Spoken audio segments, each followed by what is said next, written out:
Dementia among former footballers has become one of the biggest issues in the sport over recent years in terms of both prevention and treatment.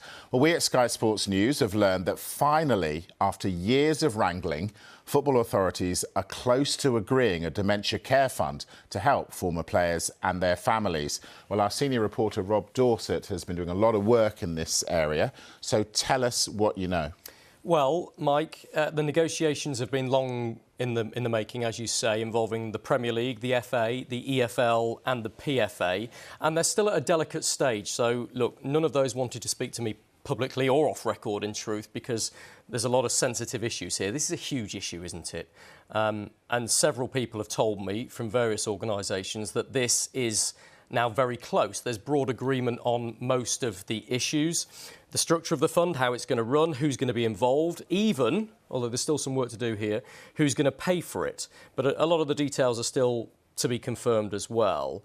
One official told me, quote, "This is the single biggest issue for football going forward. It's already a financial crisis. We have to make sure it's not a medical crisis as well." And I think there is now widespread feeling within football as a whole that this has to be addressed. This is a huge issue. High-level nursing care for someone with dementia costs between £60,000 and £80,000 a year per person. Here in London, maybe upwards of £100,000 a year. And I'm told that there are currently around 200 former players in England that have some form of neurodegenerative illness. So is that why there's been all this wrangling? Because it's going to cost so much money? That's part of it, and that's a big part of it, yes. I mean, the PFA has been criticised an awful lot on this subject, but in truth, they're a trades union. They don't have the funds to pay what would be their £16 million a year, potentially £80,000 times 200 people. And the Players' Foundation does have that money, £58 million of assets there. So why don't they pay it? That's what they're there for. Well, that's what a lot of people inside football have felt. And when I understand the Premier League were first approached about this, and of course it's the Premier League who have a lot of the money here with their commercial success, and they were asked to help. Key that they are involved and help with this. Some of them said, well, hang on a minute, I thought there was a charity exactly set up to deal with that. It's the Players' Foundation. Why aren't they doing it? Well, we've contacted the Players' Foundation. They don't want to talk to us at the moment, and I understand they're not directly involved in these discussions right now. But the PFA took it on itself to initiate discussions. They took the initiative here and said, right, this is an impasse. We're letting people down. Let's get other football leaders together and try and create this ring-fence pool of money to help those in need. And that looks now like it's going to happen, probably before the summer.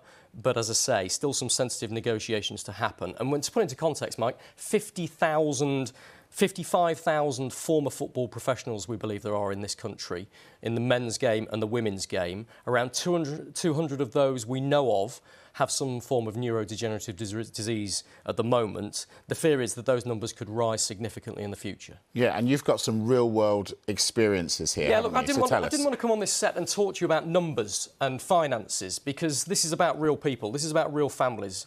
And neurodegenerative diseases are horrific, and they happen typically behind closed doors and behind closed curtains because the families want to protect those ex-footballers, protect their dignity. They don't want to tell you just how much those loved ones are suffering. Incontinence, confusion, chaotic extreme behaviour, even extreme violence towards loved ones is pretty commonplace with CTE, which is one form of neurodegenerative disease, and if that develops into dementia as well, of course. And I've been up to Darlington to visit the former Middlesbrough player Bill Gates and his wife and his son. And I think let's show you the pictures of Bill with his family inside a residential care home there. And you can see that's Bill there with the balloon. And these pictures make it look like he's very, very well. But for the vast majority of time, he's sitting silently in a chair and doesn't respond to outside stimulus, is the truth. But maybe this is his sporting background, but when his son Nick there pulled out a balloon, just look how alert he is. I mean, I'd struggle to be that reactive to a balloon like that. So this is how we know so little about this disease.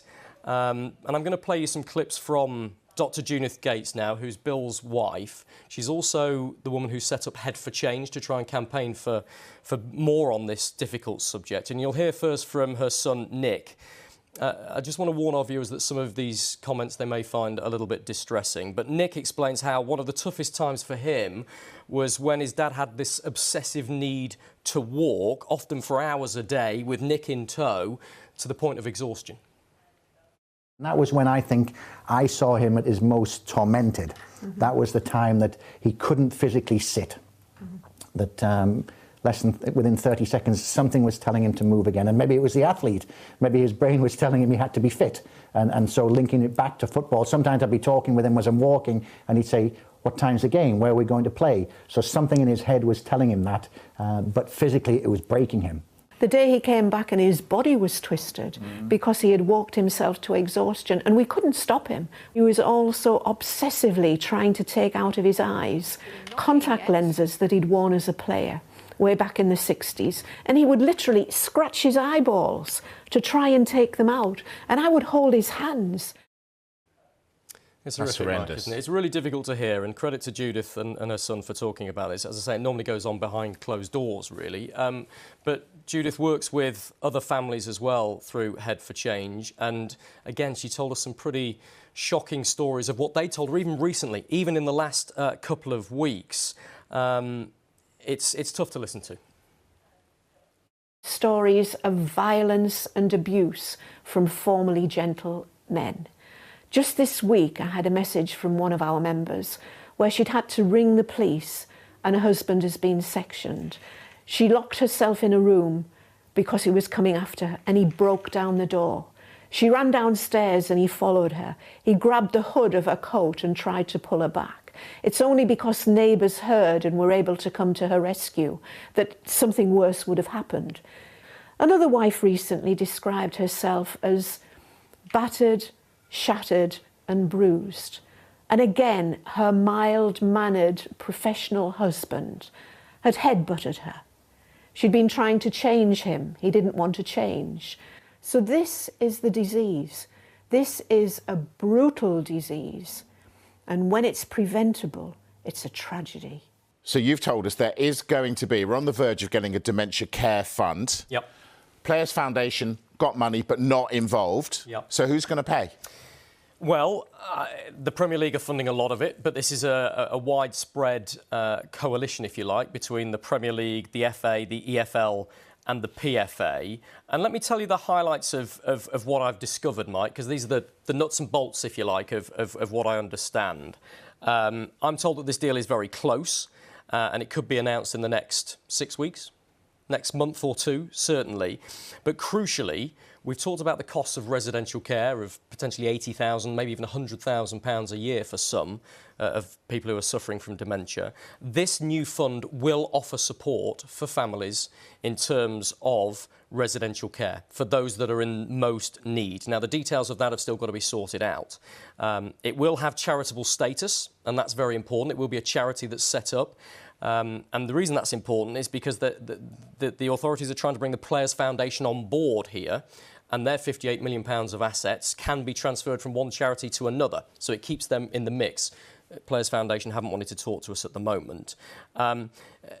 The thing is, it's going to take a long time to set a charity up. It's not something you do overnight. And so a lot of the authorities are concerned that they want to get something now, something to help the families quicker than that. So there are discussions, as I understand it, are focused around an interim fund right now to try and get quick money to help people. Yeah, because there are people now who've fallen through the cracks. Absolutely right. And we hear from them a lot. I mean, you know, Dr. Judith Gates, we heard from there, is one of those people and speaks for a lot of those people. The PFA will still have a crucial role to play in the emotional and practical support of former players and their families going forward as well. But this is the crucial bit, Mike. The fund will be organised and run independent of football. So I've talked a lot about the wrangling here within football to try and get to this stage, more than 12 months. It goes back longer than that, really, the discussion of dementia. Remember Dawn Astle and her father, Jeff Astle, started all this back in 2002 when she got a diagnosis of an industrial disease that had killed her father because of dementia. Ever since then, this has been an issue.